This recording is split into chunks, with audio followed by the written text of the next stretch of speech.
I opened the door again. I said, "Do you need help?" And he said, "Yes." So I closed the door again and called 911. They said they had already been called. We'll get to that in a second. Why did you ask if they needed help? Because somebody was laying on the ground. I wasn't sure if he was passed out or if he was hurt or what had happened.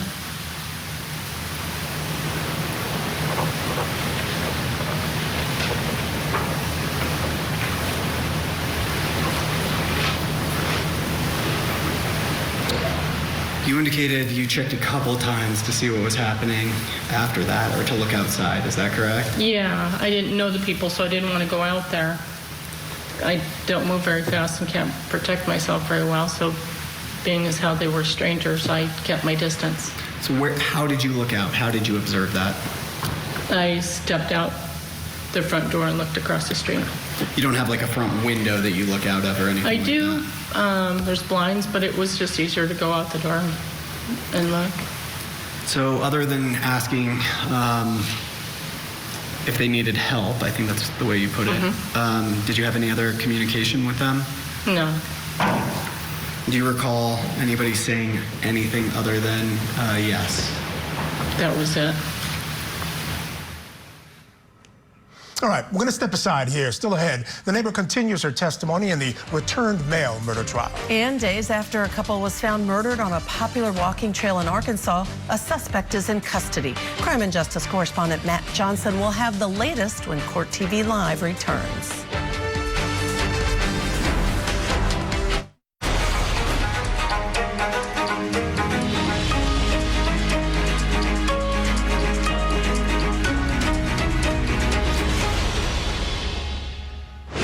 Welcome back to Court TV Live. I'm Ashley Wilcott. And I'm Michael Ayala. We'll get you back to court in just a moment. But first, we have new developments out of Arkansas in the murder of a couple hiking with their children found dead on a popular walking trail in Devil's Den State Park last Saturday.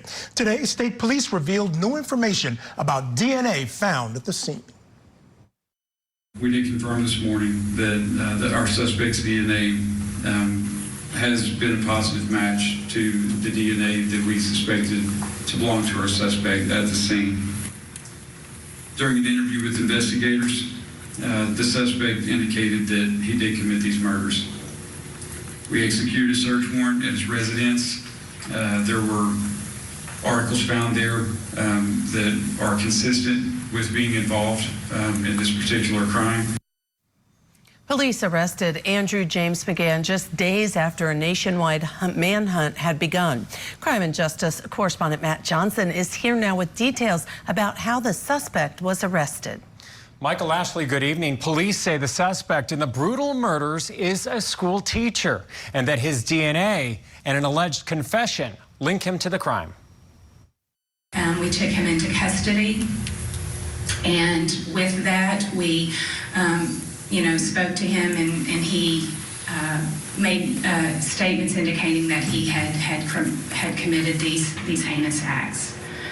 And our job didn't stop there. We executed a search warrant on his house and also on the vehicle. We are still waiting a lot of testing at the crime lab. But as the colonel said, DNA that was recovered at the initial crime scene matched his DNA that we pulled last night. 28-year-old Andrew McGann is charged with 2 counts capital murder after police say he admitted to stabbing Clinton and Kristen Brinks while on a trail at Devil's Den State Park in Arkansas over the weekend.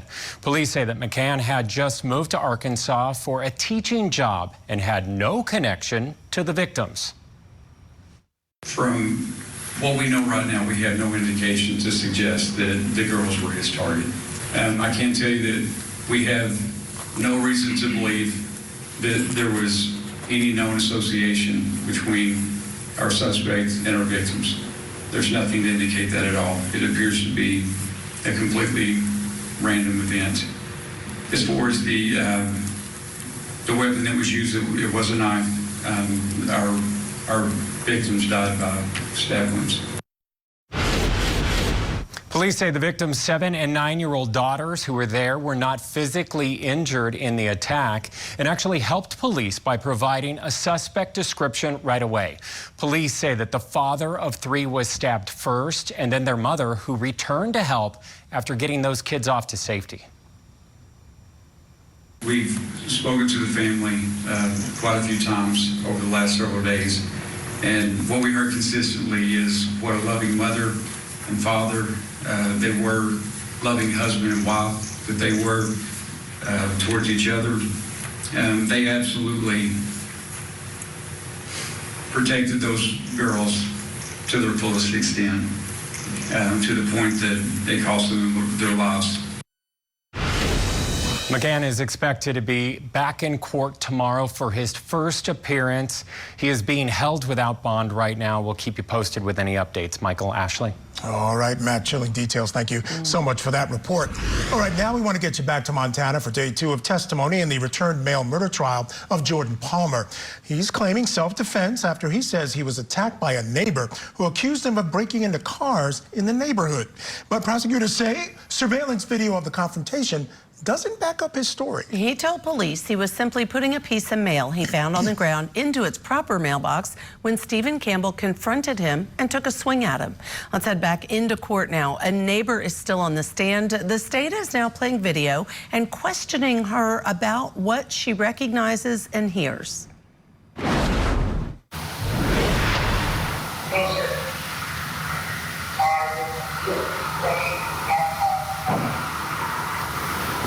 And I'm stopping you right there at 334. Do you recognize that voice at all? No. But I have one bad ear and I'm having trouble understanding what he's saying. I'm going to continue it from 230 or 334.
Ms. Mashek, I'm going to stop it right there. I'm at 445. Did you hear voices in that? I did. Did you recognize any of them? It was hard to understand. I'm going to go back further. Okay.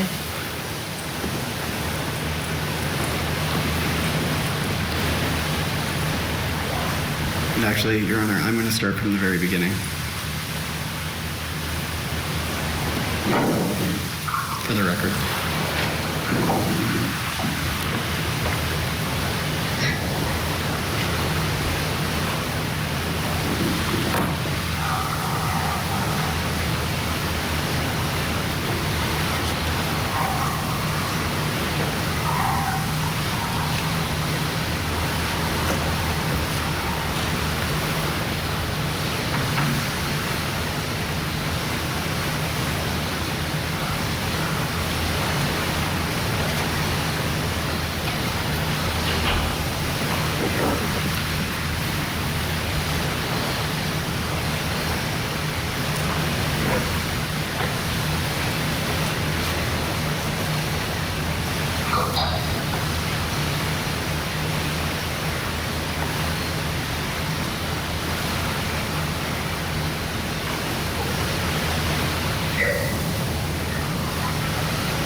And Ms. Mashek, I'm stopping it at 112, just so you know. I'm going to ask you in a second if you recognize any of the sounds. The sounds are going to include sounds that are loud, and I know you haven't seen this video, so I just want you to be aware of that. Okay.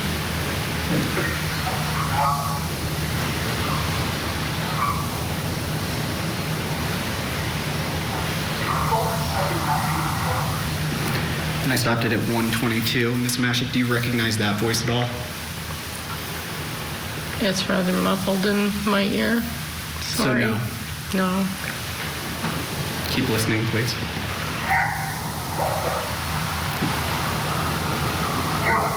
Yeah.